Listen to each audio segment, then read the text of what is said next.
Sometimes the room tells you everything before anyone opens their mouth. We noticed it in the way the applause kept going a beat too long, like people were waiting for a name that never came. Her name is Maya Reynolds, and for most of her adult life, she was the person making sure a medical device company didn't hurt anyone while it chased growth. What happened to her didn't begin with shouting. It began with being skipped. This is how she remembers it. The lights were too bright for a private demo. White, flat, unforgiving. I stood near the wall, where operations always stands, hands folded, badge resting against my hip. My father lifted the microphone. "I want to introduce the visionary behind this system," Frank said, smiling like this was his favorite line. "My son, Caleb." Caleb stepped forward, adjusted his jacket. Applause hit the room hard. Investors nodded. Someone laughed. My father leaned closer to me, lips still smiling. "Don't correct me," he murmured. "Your operations doesn't get equity." I felt my chest tighten, but my face stayed still. "You do this tonight," he continued, "or you walk out with nothing."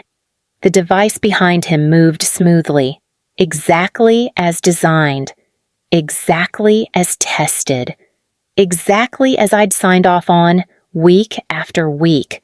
I reached into my pocket, slid my badge free, and placed it on the table. It made a soft plastic sound. No one noticed. I turned and walked past the champagne tray, past the demo screen, past the people applauding my work without knowing my name. In the garage, I sat in my car and shut the door. The music above thumped faintly through the concrete. For a moment, we could see it plainly. Silence can be louder than shouting. My phone buzzed. Not a call. A notification.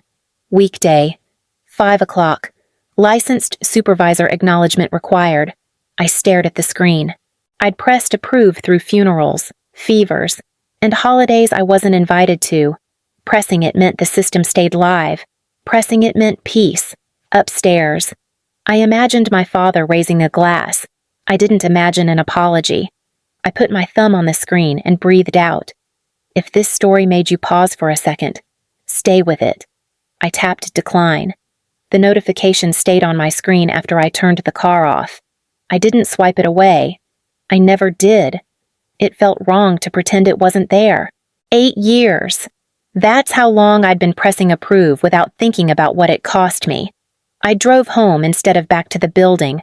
My apartment light flickered when I unlocked the door. I kicked my shoes off, missed the basket, left them there. I sat at the kitchen counter and let the quiet settle. My phone rang again. This time it was my mother. "Your father is upset," she started, voice already tight. "You embarrassed him." I left.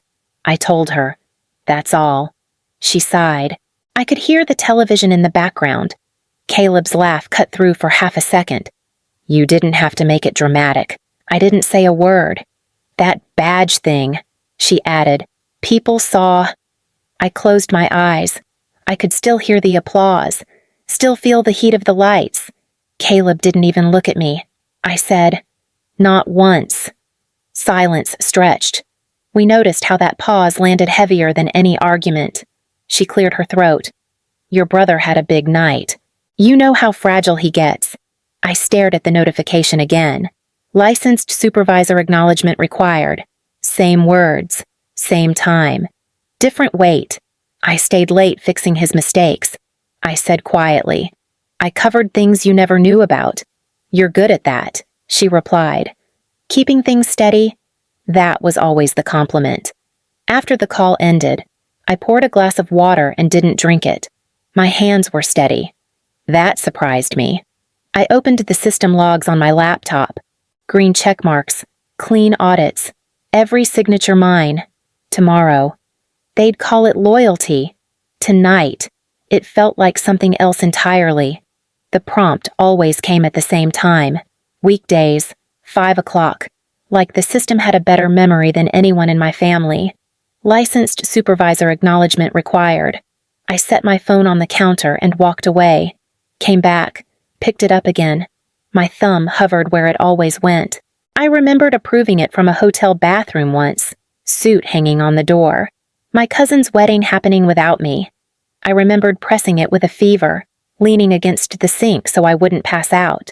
No one ever asked how I was, just whether the system was live. My phone buzzed again.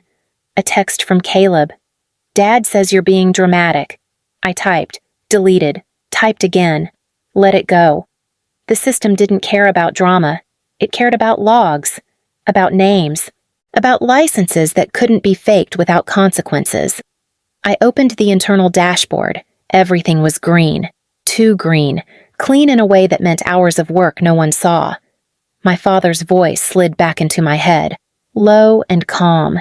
"You keep us safe. That's your role." We could hear the weight of that sentence settling. Even now. Even alone. I checked the clock. 1 minute past 5. If I pressed approve, nothing would happen. That was the point. Silence. Continuity. Everyone upstairs would keep smiling. If I didn't, things would stop, not explode, not break, just stop. I sat down, steadied my hand, and read the prompt one more time. Then I tapped decline and set the phone face down. It didn't take long. The alert hit the internal feed before my phone finished vibrating. A short tone, clean, clinical. I opened my laptop and watched the status panel refresh. Yellow, then red. Licensed supervisor unavailable. Operations suspended. My phone rang almost immediately. My father's name filled the screen. I let it buzz once more than usual before answering. "What did you do?" he snapped. No greeting. No pause. I didn't approve the log. "You locked the system." The system locked itself. In the background, I could hear voices. Someone coughing, a chair scraping, the kind of noise people make when they're pretending not to panic. Caleb's trying to override it. My father continued. "It's not responding." "That's because he can't." A sharp inhale. "Get back here. Now. I don't work there anymore. You're holding us hostage. I'm following the rules you signed off on." He swore, low and angry, then hung up. I pulled up the live internal stream. The demo arm had frozen mid-motion. Fingers curled, safe mode engaged. The room that had been clapping 10 minutes earlier now stood still. We noticed how quickly confidence drains when the screen stops cooperating. Another call came in, this time from my brother. "Are you proud of yourself?" he demanded. "Dad says you're tanking the round." "I didn't tank anything. You always do this. You make everything harder. I make it legal." Silence. Then a scoff. "You're not as important as you think." The line went dead. I closed the laptop and leaned back in my chair. My hands felt warm, steady. Above ground. The system stayed quiet. Not broken. Not angry. Just waiting for the person they'd pushed out the door. The next call came from my mother. Her voice was soft in that careful way she used when she wanted something. "Maya, honey, your father is under a lot of pressure right now." I stayed quiet, listening to her breathe. "You didn't have to do it like this," she continued. "Everyone saw, investors, board members. It made your brother look foolish. I didn't make him do anything." A pause, then the shift. "He needs this," she said. "You know how fragile he gets when things don't go his way." This round was important. Important for the family, for the company, I corrected. And the patients. She sighed. Longer this time. "You always take things so literally." In the background, I could hear my father's voice, sharp and fast, like he was pacing. A door slammed. We noticed how the room seemed to tilt the moment responsibility was mentioned out loud. "Maya," my mother said again. "Lower now. Just come back. Fix it. We'll talk after." "Talk about what?" "About you. About your future." My throat tightened. "Not enough to stop me. You fired me," I reminded her. "You watched it happen." Silence. Then, barely audible. "Your father didn't mean it like that." I looked at the wall across from me. A small crack near the window I'd never fixed. I can't authorize anything anymore, I said, and you know that. She didn't argue. She didn't agree either. The call ended without goodbye. They didn't come that night. I slept in my clothes on the couch, phone on my chest, lights on. Every sound in the hallway made my shoulders tense. An elevator door, someone laughing, pipes knocking. By morning, my father hadn't called. That worried me more than the shouting. At 10, my phone rang. Unknown number.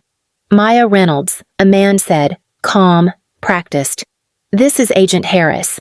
We need to speak with you regarding Reynolds Biotech. My mouth went dry. About what? Corporate interference and potential digital misconduct. We're at the facility now. I'm not there. We know. We'd like you to come in. I drove back in silence. The building looked the same. Glass, steel, flags by the entrance. Inside, everything felt smaller. 2 agents stood near the conference room. My father was already there, hands folded, face drawn but composed. Caleb leaned against the wall, scrolling on his phone like this was a delay at the airport. Maya, my father said, voice thick. We tried to protect you. From what? He turned to the agents. She sabotaged the system, locked us out, demanded control to restore operations. That's not true. I said, check the logs. One agent reached for my wrists. Cold metal closed around them. Caleb looked up then, smiling. Told you this would backfire. My mother sat in the corner. She didn't look at me. Not once. We could feel how quickly the air changed when no one stepped forward to say her name. As they led me toward the door, the compliance screen behind my father kept flashing. Red text. Steady, unapologetic. Licensed supervisor unavailable. My father glanced back at it, then away. Outside, the air was sharp. I focused on breathing, on the sound of the cuffs shifting when I moved. The system was still running exactly as designed. Even now, they sat me in a small room off the main floor. No window, a metal table. One chair bolted down, one that wasn't. Someone slid a paper cup of water toward me. It shook a little when it stopped. An older man stepped in a few minutes later, jacket still on, tie loosened. He didn't look at me right away. He looked at the folder. I asked them to pause. He said finally, before this goes any further, my father's voice carried from the hallway. Tight. Controlled. The man glanced up. I used to do compliance work. Medical devices. A long time ago. He tapped the folder. That alert code. It's not malware. Agent Harris frowned. The company claims it's a federal requirement. The man cut in. No licensed supervisor. No operation. He turned to me. Your name is on every clean audit for the last 8 years. Yes. And you were terminated. Publicly. We noticed how the room shifted when the word publicly landed. The man exhaled through his nose. Then this isn't sabotage. It's exposure. He stood and opened the door. Run the logs again. He called out. Full history. No summaries. Voices overlapped outside. A chair scraped. Someone swore under their breath. I stared at my hands. The cuffs were still there. Cold. Real. But the pressure had changed. Subtle. Directional. The man came back once more. Stay here, he said. This might take a bit. I nodded. For the first time since I pressed decline, I felt the ground shift back under my feet. It took longer than I expected, not because the logs were messy, because they were clean. Too clean to argue with. The older man came back first. He set the folder down, slower this time. They didn't just miss a signature, he said. They relied on yours to stay legal. Agent Harris uncuffed me without ceremony. The metal opened, dull and final. My wrists felt strange without the weight. Across the room, my father was standing now, not pacing, just still. Caleb's voice cut through. This is getting blown out of proportion. Your performance data doesn't match the internal limits. The man replied. Someone adjusted the numbers. Caleb laughed once. Sharp. That's not fraud. It is when patients are involved. My father stepped in. She's the one who shut it down. She stopped authorizing risk, the man said. You kept shipping it. For a moment, no one spoke. We noticed how silence stopped feeling empty and started feeling accurate. An agent guided my father toward the door. His face tightened. Not angry now. Smaller. Caleb tried again. You can't prove intent. The man held up a printout. You signed this override. Caleb's mouth opened. Closed. My mother stood near the wall, hands clasped. She watched the floor while they passed. Outside, the sky had shifted. Late afternoon light, pale and flat. The older man walked with me to the exit. You didn't expose them, he said quietly. They exposed themselves. I nodded, not trusting my voice yet. Behind us, the building hummed, systems powering down the right way. At last, 3 months later, the building was empty. Reynolds Biotech didn't collapse in a headline way. It unraveled. Audits, holds, asset sales. The devices were recalled carefully, the way they should have been handled from the start. I bought a small portion of the decommissioned equipment through a clean process, signed under my own name. No favors, no shortcuts. My father didn't call. My brother didn't either. My mother sent one message. It said she hoped I was well. I didn't reply. Most days now are quiet. I unlock the office, start the servers, drink coffee that goes cold because I forget about it. No one claps. No one asks me to smile. That's fine. I learned something specific through all of this, not about family, about myself. I don't disappear when I stop holding everything together. I exist more clearly. My name is Maya Reynolds.